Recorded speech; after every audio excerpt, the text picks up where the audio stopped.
Hello viewers, welcome to Suman TV. ప్రస్తుతం మనతో పాటు ఉన్నారు ఎస్ఆర్ఎస్ పెయిన్ క్లినిక్ నుంచి ఆరోగ్యరత్న డాక్టర్ మాచాని రాఘవేంద్ర గారు. సార్తో మాట్లాడేది. నమస్తే సార్. నమస్తే సార్. నెక్ పెయిన్ గురించి మాట్లాడుకుంటే ఈ మధ్య కాలంలో ఏంటంటే ఎవరిని చూసినా సరే 10 మందిలో 9 మందిని కదిపినా నెక్ పెయిన్ అనేది విపరీతంగా వస్తుంది. దీనికి సంబంధించి ఏ విధమైన ట్రీట్మెంట్ తీసుకున్నా సరే అంతగా యూజ్ ఉండట్లేదు అని మాట్లాడుకుంటున్నారు. సో దీనికి ఎక్సర్సైజ్ చేయొచ్చా, లేదంటే ఏమైనా మెడిసిన్ వాడాలా, లేదంటే పెయిన్ కిల్లర్స్ యూజ్ చేయాలా, ఇలా అనుకుంటూ ఉంటారు. సో అంటే నెక్ పెయిన్ అనేది నాకు తెలిసి ఎక్కువ ఫోన్ వాడటంలో వస్తుంది అని నేను అంటాను. సో దీని విషయంలో మీరేమంటారు సార్? అదొక్కటి రీజన్ అంటారా?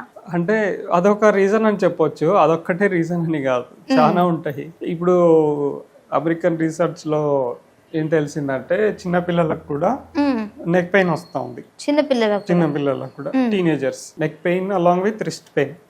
ఎందుకంటే ఫోన్స్ ఎక్కువగా ఇలాగే పట్టుకొని చూడడం, ఇలా బెండ్ అయిపోయి చేయడం ద్వారా ప్రాబ్లం వస్తూ ఉంది. జనరల్ గా ఫోన్స్ మనం ఇలా తీసుకొని ఇలా చూడాలి, ఇలా చేయి పెట్టుకొని ఈ పొజిషన్ అలా చేయి పెట్టాలి ఇక్కడ, ఇలా చూసుకోవచ్చు. ఇలా పెట్టుకుంటే ఎక్కువసేపు పట్టుకోలేము. అవును, పట్టుకో. ఇలా చూస్తే ఏమవుతుందంటే నెక్ స్ట్రైట్ గా ఉంటుంది, ఇలా ఈ పొజిషన్ ఉంటారు, పొజిషన్ ఉంటుంది. అదే ఇలా పెట్టుకున్నారు అనుకోండి, అందరు ఏం చేస్తారు, కాలు మీద పెట్టుకొని ఇలా ఈ పొజిషన్ సార్ యాక్చువల్ గా యూస్ చేసే పొజిషన్ ఇది. ఇలాగా ఇలా చూసినప్పుడు నెక్ ఏమైంది, బెండ్ అవుతుంది. నెక్ బెండ్ అయింది. ఎక్కువసేపు నెక్ ఇలాగే బెండ్ అయి ఉండడం ద్వారా ఇక్కడ అంతా ప్రెషర్ పడిపోయి సర్వైకల్ వర్టిబ్రా పైన ప్రాబ్లం అయిపోతుంది. అలాగే కంటిన్యూస్ గా ప్రెషర్ పడి నెక్ పెయిన్ స్టార్ట్ అయిపోతుంది. కొంతమందికి అయితే ఎర్లీ స్పాండిలోసిస్ కూడా స్టార్ట్ అవుతుంది. అది 50-60 లో కనిపించాల్సిన ప్రాబ్లము ఎర్లీ స్పాండిలైటిక్ చేంజెస్ అంటాం అన్నమాట. అవి కూడా కనిపిస్తున్నాయి. నా దగ్గరకు వచ్చే వాళ్ళలో చాలా మందికి ఉన్నాయి.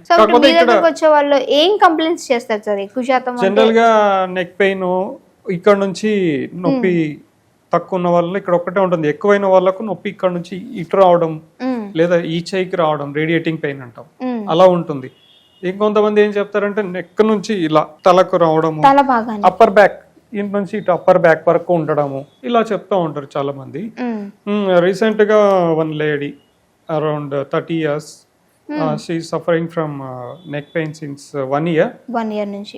తర్వాత తను ఎక్కువ జర్నీ చేస్తారు అనమాట, ట్రాఫిక్ లో 1 hour, యూజువల్లీ 1 hour అలాగా. దాంతో పాటు ఏమైందంటే మళ్ళీ సిస్టమ్ వర్క్ ఎక్కువ సిస్టమ్ చేయడం, దానికి తోడు కొంచెం అదే నెక్ పెయిన్ స్టార్ట్ అయింది. సరైన ట్రీట్మెంట్ దొరకలేదు తనకు, అంత చూయించుకున్నారు అక్కడ ఇక్కడ. అప్పటికి తగ్గడం, మళ్ళీ రిపీట్ అవ్వడము, అది కాస్త చాలా ఎక్కువైపోయి భరించలేనంత స్థితికి వెళ్ళిపోయి తర్వాత నా గురించి తెలిసి నన్ను కాంటాక్ట్ అయితే నేను చెక్ చేశాను. ఎంఆర్ఐస్ లో చూస్తున్నా, ఇంతకుముందు తీసుకున్న ఎంఆర్ఐ ఉంది. ఎంఆర్ఐ లో C3, C4, C5 disc bulge ఉంది. దాంతో పాటు పెయిన్ ఇక్కడ నుంచి ఇక్కడికి అంతా రేడియేట్ అవుతాం. నిద్ర పట్టట్లేదు. ఇన్సోమ్నియా కాదు, ఆ పెయిన్ డిస్టర్బ్ చేస్తుంది స్లీప్ ని. ఇలా పడుకోలేరు, నొప్పి, ఇటు తిరిగి పడుకోలేదు ఆమె చెప్పింది నాకు. స్టేబుల్ గా ఒక సైడ్ ఉండలేరు, ఎటు తిరిగినా కొద్దిసేపు ఇలా ఉంటారంట, పెయిన్ వస్తుందంట, మళ్ళీ ఇటు తిరుగుతారంట.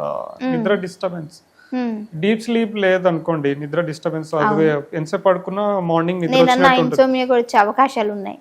ఇవన్నీ ఆమెకు ఎక్స్పీరియన్స్ అన్నమాట. కంటిన్యూస్ పెయిన్, దాని నుంచి వర్క్ కాన్సన్ట్రేట్ చేయలేరు, సరిగా తినాలనిపించదు, ఆకలి వేయదు, ఆ నొప్పికి పెయిన్ సెన్సేషన్. నా దగ్గరకు వస్తే చూసాను, డిస్క్ బల్జెస్ ఉన్నాయి, చెక్ చేశాను, అంతా ప్రాబ్లం ఉంది. డ్రై నీడ్లింగ్ ట్రీట్మెంట్ చేశాను. ఇక్కడ నెక్ దగ్గర మనకి ఏ విధంగా ఉంటుంది sir treatment? Same needles. Disc bulge ఎక్కడ ఉంది, ఎక్కడెక్కడ ప్రాబ్లం ఉంది, తనకు ఇక్కడ వరకు పెయిన్, ఇక్కడ పెయిన్, ఇక్కడ బ్యాక్ సైడ్ కొంత పెయిన్ ఉన్నది. బోర్లో పడుకోబెట్టి